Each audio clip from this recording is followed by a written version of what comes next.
புதுச்சேரி அரசு கலை பண்பாட்டுத்துறை சார்பில் வந்தே மாதரம் தேசபக்தி பாடலின் 150ஆம் ஆண்டு விழா புதுச்சேரி கம்பன் கலையரங்கத்தில் கொண்டாடப்பட்டது. கவர்னர் கைலாஷ்நாதன் விழாவினை தொடக்கி வைத்தார். முதல்வர் ரங்கசாமி விழாவிற்கு தலைமை தாங்கினார்.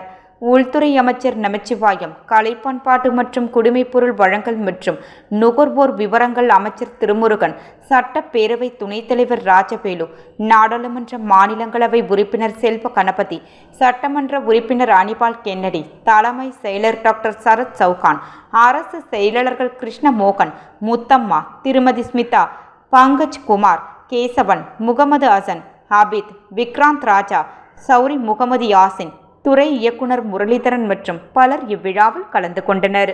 இவ்விழா மேடையில் அமைக்கப்பட்டிருந்த பிரம்மாண்ட திரையில் வந்தே மாதரம் தேசபக்தி பாடல் இசைக்கப்பட அனைவரும் வந்தே மாதரம் பாடலை பாடினர். இதனைத் தொடர்ந்து காவல்துறை இசைக்குழுவினர் மற்றும் பல்வேறு இசைக்குழுவினர் வந்தே மாதரம் மற்றும் தேசபக்தி பாடல்கள் இசைக்கப்பட்டன. முன்னதாக புதுடெல்லி இந்திரா காந்தி உள் விளையாட்டு அரங்கில் நடைபெற்ற விழாவில் மாண்புமிகு பாரத பிரதமர் திரு நரேந்திர மோடி அவர்கள் பங்கேற்று வந்தே மாதரம் பாடலின் நினைவு அஞ்சலி தலையையும் நாணத்தையும் வெளியிட்டு உரையாற்றிய நிகழ்ச்சி நேரடியாக ஒளிபரப்பப்பட்டது.